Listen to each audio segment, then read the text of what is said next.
നമസ്കാരം. Raft of ഫുട്ബോളിലേക്ക് അവർക്കും സ്വാഗതം. ഷാപ്പെ കോയിൻസിനെതിരെ നെയ്മർ ജൂനിയർ മികച്ച പ്രകടനമാണ് നടത്തിയത്. ഇരട്ട ഗോളുകളൊക്കെ നേടി. തീർച്ചയായിട്ടും ആരാധകർക്ക് സന്തോഷമുണ്ടാക്കുന്ന പ്രകടനം. പക്ഷേ അതോടൊപ്പം നെയ്മർ ജൂനിയർക്ക് വിലക്കും വന്നിരിക്കുന്നു. അടുത്ത കളി അദ്ദേഹത്തിന് കളിക്കാൻ പറ്റില്ല, സസ്പെൻഷനാണ്. ഇത് ചോദിച്ചു വാങ്ങിയതാണ്, ഒരു കാര്യവുമില്ലാതെ. കളിയുടെ 75-ാമത്തെ മിനിറ്റിലാണ് സംഭവം ഉണ്ടാകുന്നത്. എതിർ ടീം താരം നെയ്മർ ജൂനിയർ ഫൗൾ ചെയ്യുന്നു.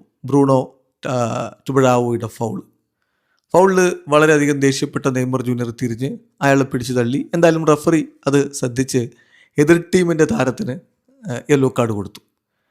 അപ്പോൾ സ്വാഭാവികമായിട്ടും റഫറിയോട് എതിർ ടീമിൻ്റെ മറ്റൊരു താരം തർക്കിക്കുന്നുണ്ട്. അയാളെ പോയിട്ട് നെയ്മർ റഫറിയുടെ മുമ്പിൽ വെച്ച് വെറുതെ പിടിച്ചു തള്ളുന്നു. റഫറിക്ക് മറ്റു മാർഗമില്ല.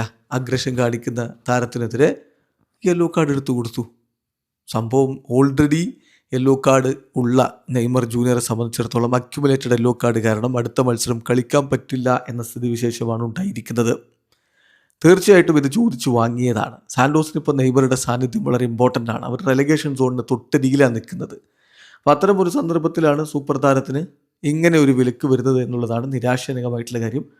അടുത്ത മത്സരം സാന്റോസും യൂണിവേഴ്സിറ്റി സെൻട്രലും തമ്മിലുള്ള കോപ്പ സുഡാമേരിക്കയുടെ മത്സരമാണ്. അത് നെയ്മർക്ക് കളിക്കാം, പക്ഷെ അത് നെയ്മർ കളിച്ചേക്കില്ല എന്ന തരത്തിൽ വാർത്തകൾ ഉണ്ടായിരുന്നു. അതിനുശേഷം സാവോ പോളോക്കെതിരെയാണ് സാന്റോസിൻ്റെ അടുത്ത മത്സരം. അത് സുപ്രധാനമായിട്ടുള്ള കളിയാണ്.